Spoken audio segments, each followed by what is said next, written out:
Ito, ang latest weather update. Alamin ang pinakasariwang ulat panahon ngayon dito sa Information TV Educational Channel. Sa ngayon nga po, meron po tayong tatlong weather systems na nakakaapekto sa ating bansa. Ngayong araw po yan hanggang bukas, posible po yung mga pag-ulan dahil po una dito sa Intertropical Convergence Zone o yung pagsasalubong ng mga hangin galing sa northern at sa southern hemisphere.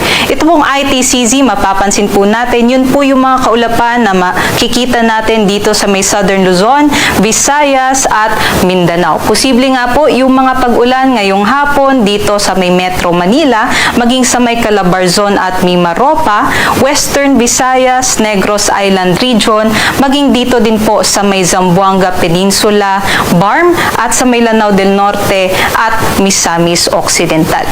Pansin din po natin, makakapal po yung ating mga kaulapan dito po malapit sa may Sulusi o dito po malapit sa may Mindoro area.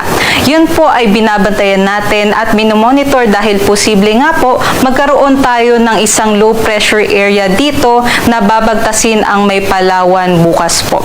At pangalawang weather system naman, itong northeast monsoon o yung amihan na nakakaapekto sa may extreme northern Luzon. Maaari naman po itong magdala ng mga light rains sa may Batanes. At pangatlong weather system naman, itong shear line o yung tagpuan ng amihan at ng easterlies. Mapapansin po natin itong shear line bilang isang linya ng mga kaulapan at ngayon posible nga pong magdala ng mga pag-ulan at mga pagkulog-pagkidlat dito naman sa may Cagayan, Aurora, maging sa may Isabela. Aside po dito, may binabantayan po tayo na low pressure area na nasa labas naman po ng ating Philippine Area of Responsibility. Sa ngayon, ito po'y nasa layong 1,805 kilometers sa silangan ng southeastern Mindanao. May low chance na po ito na mag-develop bilang isang bagyo sa susunod na 24 oras.